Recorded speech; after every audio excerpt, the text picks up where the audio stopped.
What happens when a prince who no longer wants to be treated like royalty sits down with one of Britain's toughest morning hosts and discovers she's not afraid to strip away the titles, the privilege, and the excuses? This wasn't the polite sit-down chat that Prince Harry might have expected. What unfolded on the Lorraine show became one of the most combustible interviews in daytime TV history, a clash of egos and tempers that spiraled so far out of control, producers nearly pulled the plug mid-broadcast. The studio at the Lorraine show had its usual morning glow, soft lighting, a comfortable set designed to put guests at ease, and Lorraine Kelly's trademark warmth filling the room. The audience applauded politely as Prince Harry strode in, dressed sharply in a tailored suit, his expression stern rather than relaxed. He gave a brief nod to the crowd before settling into the guest chair. Lorraine leaned forward with her familiar smile, determined to start on friendly footing. "Your Royal Highness, welcome," she began, her Scottish lilt smooth and cordial. "It's a real pleasure to have you here with us this morning. How are you feeling?" Harry shifted in his seat, his jaw tight. "I'm fine, Lorraine. Let's just get on with it." The tone was clipped, almost dismissive. Lorraine raised an eyebrow but kept her composure. She was no stranger to difficult interviews, and she knew sometimes the guests arrived defensive. Still, the response was noted. "Well, I know our viewers are eager to hear about what brings you back to the UK," she continued. "Many were surprised to see you here again. Some even wondered why you decided to return when you've spoken so openly about leaving it all behind. So let me ask directly, what's the reason for your visit?" Harry let out a short laugh, was sharp, humorless. "Is it really such a shock, Lorraine? I came back for the Well Child Awards, a charity event, something that actually matters. Not that it's anyone's business why I'm here, frankly." The words landed with a sting. Lorraine's smile faltered, replaced with a steadier, more serious expression. The audience, sensing the shift, fell quiet. "Of course, charity work is important," Lorraine said calmly, "but you must understand why people question your presence. You've made such strong statements about wanting distance from Britain and the royal institution. Some might see this as contradictory." Harry leaned back, crossing his arms. "People see what they want to see. That's been the problem all along, hasn't it? No matter what I do, it's twisted. I can't breathe in London without someone suggesting it's a betrayal or a contradiction. Maybe the real problem isn't me showing up, Lorraine. Maybe the problem is the obsession with my life." The defiance in his tone was unmistakable. Lorraine adjusted her seat, still poised but no longer trying to mask the growing tension. "All right," she said, her voice firmer now. "Then let's talk about the other side of this. You've built a new life in America. Many people are curious. How does it compare? How is life there versus here?" Harry smirked, almost enjoying the provocation. "Well, let's just say it's better. Far better. I have freedom. I have control. I don't wake up every morning with the British press ripping me to shreds. So yes, it's a better life. By every measure." The words cut through the air with a brutal honesty, but they carried an arrogance that Lorraine couldn't ignore. "That's a very sharp comparison," she said, her tone crisp. "So you're saying your life in Britain was worthless? That nothing here mattered?" Harry shrugged, leaning forward now, his voice rising with conviction. "Did you hear what I just said? I said it's better there, and yes, better than being suffocated here. I'm not going to sugarcoat it. People can call it disrespectful, but it's my truth. I'd rather be seen as rude than sit here pretending I miss what destroyed me." The audience gasped softly. Lorraine's team in the control room exchanged glances. This was escalating fast, and they were only 10 minutes into the segment. Lorraine's professionalism held, but her warmth had cooled. You know, Harry, one of the reasons you have always fascinated the public is because you speak so candidly. But I wonder, do you realize how these words sound to people who looked up to you here? To people who supported you, admired you, even sympathized with you? Harry gave a dismissive wave of his hand. People will think what they want, Lorraine. They always have. But let's not pretend sympathy puts food on the table or protects my family.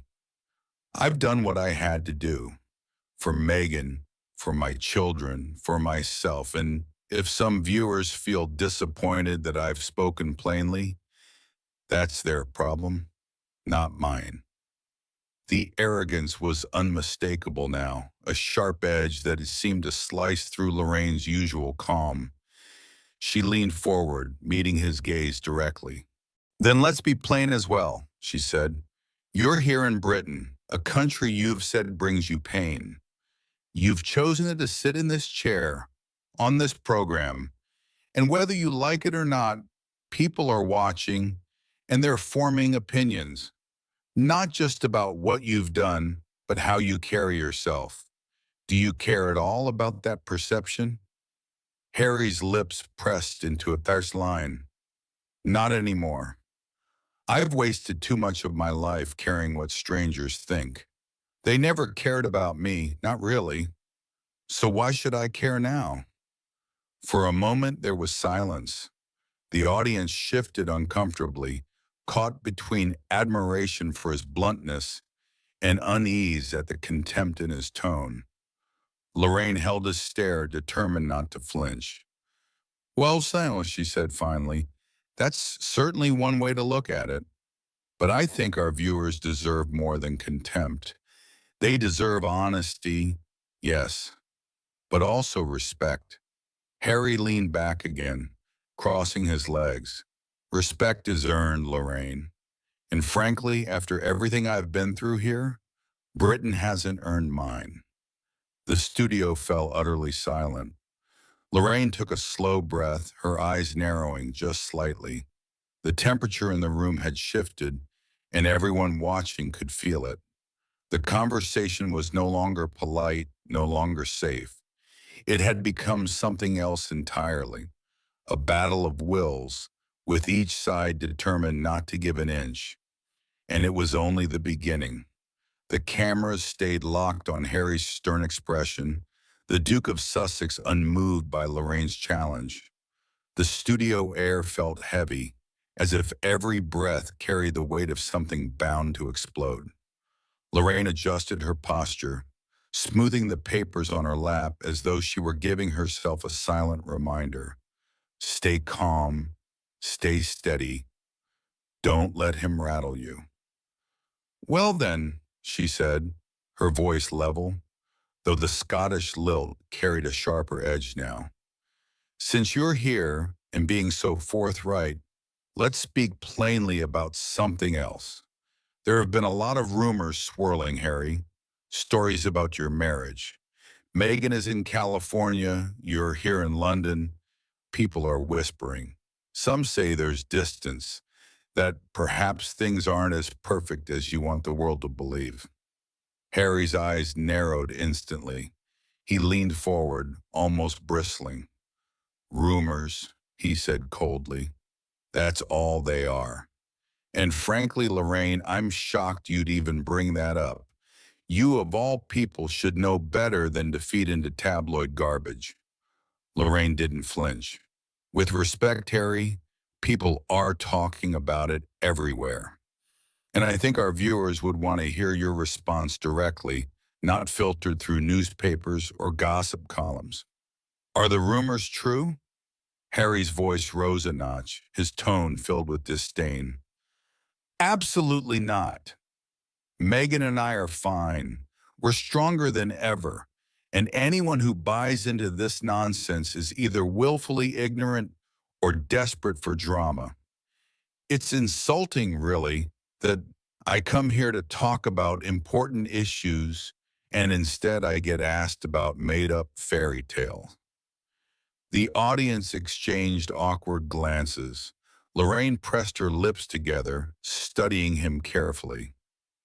Harry, she said softly but firmly, the fact you are so defensive suggests the rumor struck a nerve. Harry shot her a glare that could have cut glass.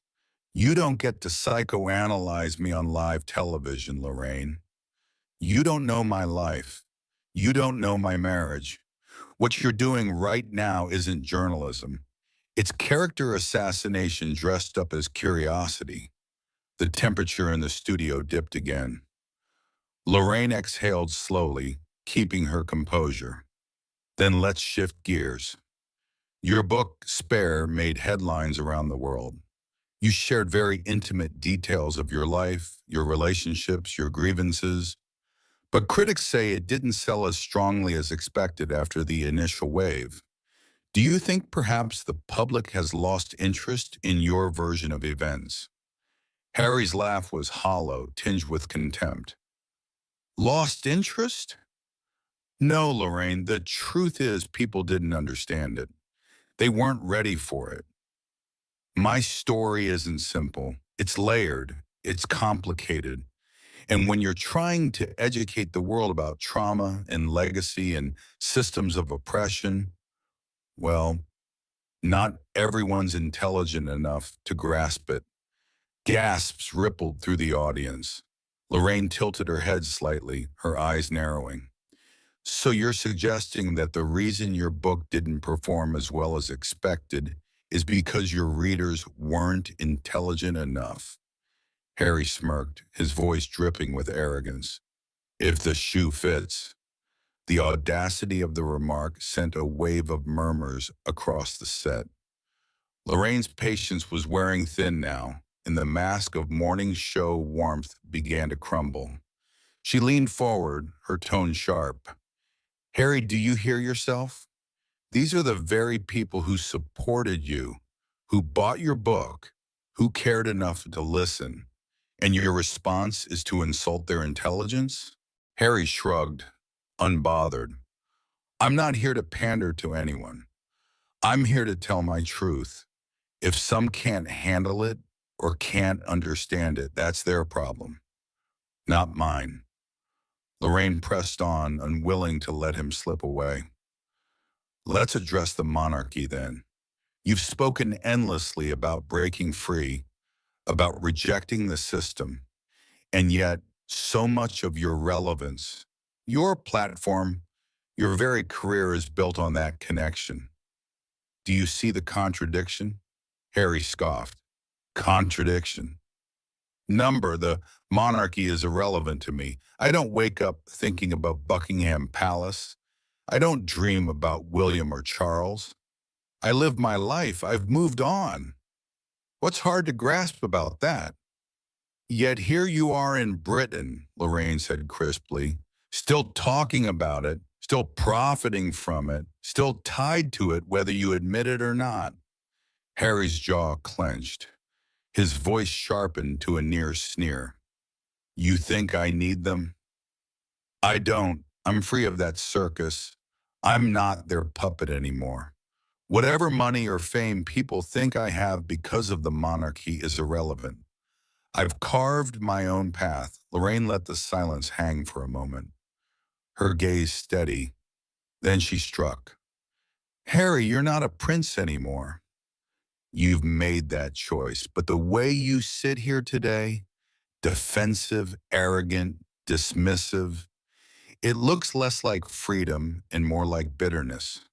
Many believe this behavior stems not from independence, but from envy. Envy of William, envy of Kate. That's what people see. Do you deny that? The studio erupted in murmurs. Harry froze for a fraction of a second, his face tightening. His jaw worked furiously as if he was chewing on words too sharp to spit out. Finally he spoke, his voice low and venomous. That's a cheap shot, Lorraine. Dragging my brother and sister-in-law into this, suggesting I'm jealous? You think you can sit there in your chair and psychoanalyze my life like you know anything about what I've endured? You're out of line, Lorraine sat back, unflinching. Out of line or simply telling you what many already believe, that you've made bitterness your brand, that your attacks on the family you left behind are more about resentment than truth? Harry's face turned crimson. He leaned forward, pointing a finger at her. Don't you dare. Don't you dare reduce everything I've been through to jealousy. Don't you dare speak my brother's name like you know what happened between us. You have no idea, Lorraine. None. And frankly, this interview is becoming a joke.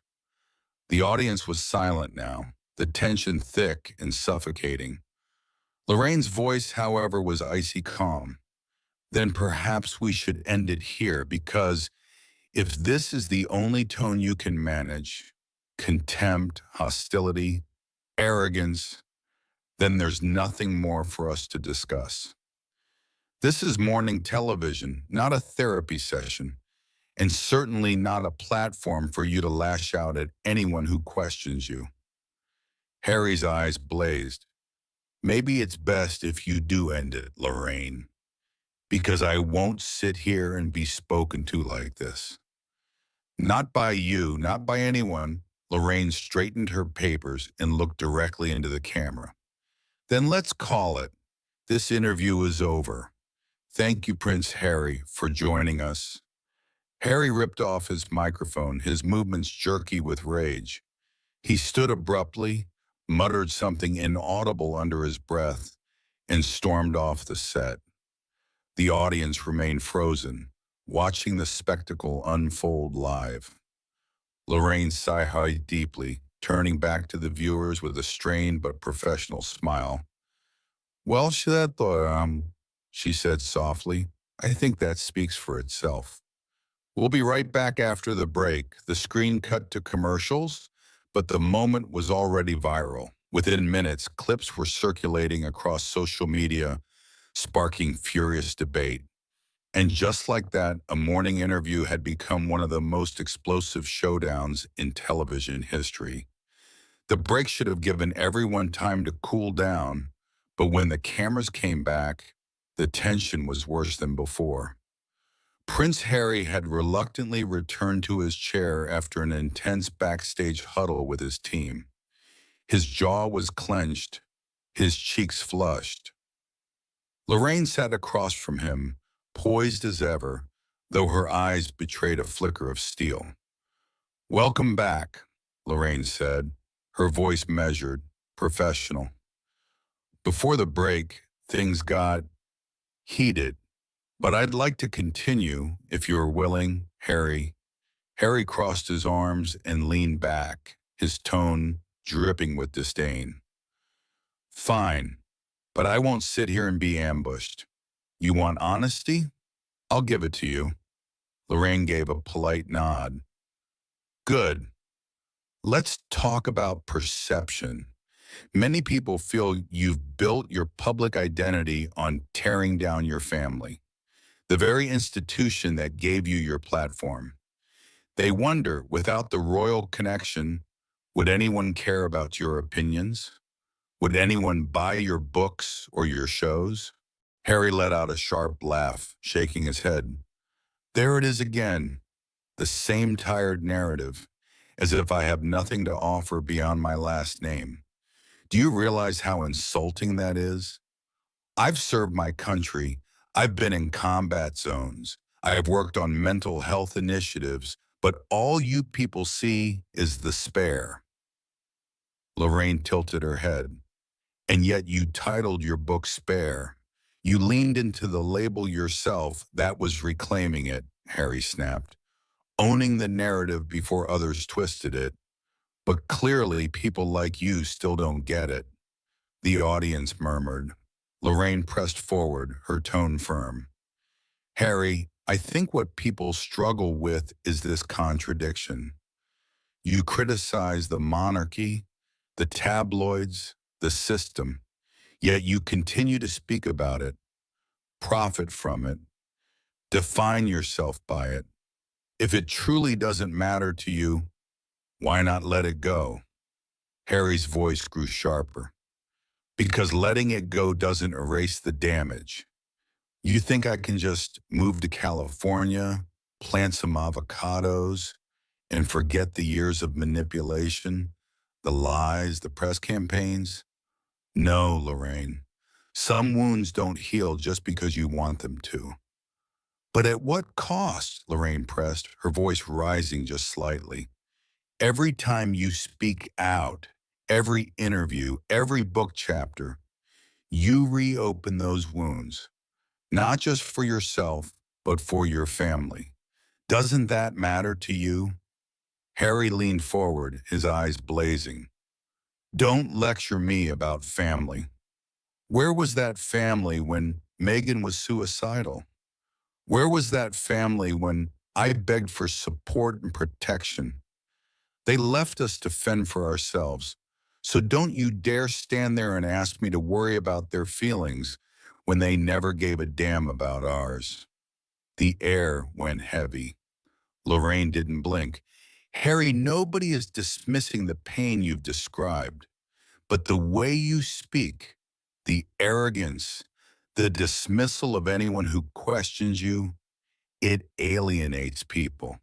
You don't just sound wounded. You sound bitter. Bitter? Harry repeated, his voice rising. I'm not bitter. I'm realistic. I've seen the truth of that institution. I've seen how it chews people up and spits them out. If telling the truth makes me sound bitter, then so be it. Lorraine folded her hands, her tone unyielding. And yet, some would argue it's not truth you're telling. It's your truth, selective, curated, profitable. Because every time you speak, Harry, it's attached to a book deal, a streaming contract, a stage. Doesn't that make it performance, not truth? Harry slammed a hand against the arm of his chair, the sudden sound making the audience flinch. Enough with the lectures, Lorraine. You sit there on your cushy morning show pretending to care about truth, but all you want is headlines. You're no different from the tabloids you pretend to condemn. The studio went dead quiet. Lorraine's voice cut through the silence like a blade. The difference is, Harry, I don't profit off painting myself as a perpetual victim. I ask questions. You, on the other hand, attack anyone who doesn't bow to your narrative. Harry's mouth twisted into a sneer. You think you're clever, don't you? Sitting there pretending you've got me cornered. But you're just another cog in the same machine I've been fighting my whole life. The only difference is you do it with a smile and a Scottish accent. Gasps rose from the audience. Lorraine didn't flinch. Her voice stayed calm but firm. And you're just another man so consumed by his own anger that he can't see the damage he's causing to himself, to his family, to his legacy. You're not dismantling the monarchy, Harry. You're dismantling yourself, Harry froze, the words cutting through him like ice. For the first time, he didn't immediately snap back. His jaw tightened, his fists clenched, and his breathing grew heavier. Lorraine leaned in slightly. You want to be seen as free, as strong, as independent. But what I see sitting across from me is someone who still can't let go. Someone trapped, not by his family, not by the monarchy, but by his own rage. The audience held its breath. Harry's lips parted, but no words came out. His face flushed crimson, and his eyes darted toward the cameras, toward the millions watching. And in that moment, the image of the confident Duke cracked. He looked smaller, cornered, and utterly furious. Lorraine, sensing the moment, softened her tone just enough to sting.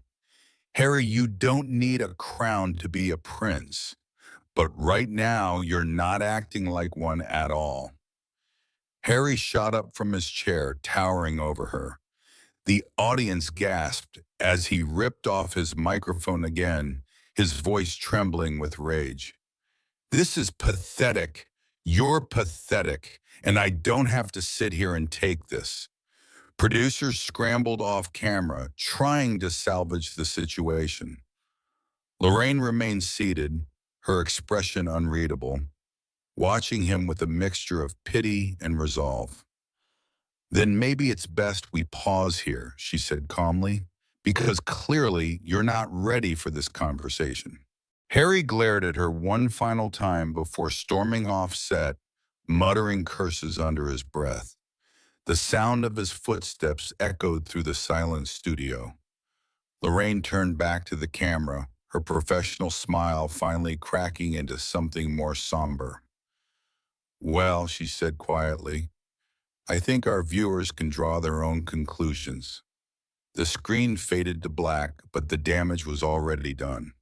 Social media would feast on this for weeks, and Prince Harry's meltdown had just entered the history books. The cameras kept rolling even as Prince Harry disappeared backstage, his microphone clattering onto the studio floor. The stunned audience whispered among themselves, the tension still thick in the air. Lorraine sat perfectly still, her hands folded, her composure unshaken. A producer leaned in from the wings, whispering frantically, "Do we cut to commercial?" But Lorraine raised a hand gently, signaling to keep going. She turned to the camera, her voice steady, her Scottish lilt carrying a weight of finality. Viewers, I want to apologize for what just happened. Live television can be unpredictable, and today we saw emotions boil over. But I stand by my role, to ask difficult questions, even when the answers are uncomfortable. The audience gave a cautious round of applause, not for drama, but for her calm control in the aftermath. From backstage, a door slammed, echoing faintly through the studio. Harry was gone. Lorraine exhaled slowly, then looked directly into the lens. Perhaps what we witnessed wasn't just about one man or one family. Perhaps it was about accountability, honesty, and the courage or refusal to face them. Whatever you think, I believe today showed us that titles don't shield anyone from the truth. The closing theme music swelled. The broadcast ended not with polite smiles or light chatter, but with a lingering sense of history, a royal walkout, a host who refused to bend, and a nation that would be talking about this moment for years to come. What do you think really happened here? Did Lorraine go too far, or did Prince Harry simply show his true colors on live television? Let me know your thoughts in the comments below. Don't forget to like this video, hit that subscribe button, and turn on notifications so you never miss the next unbelievable celebrity showdown.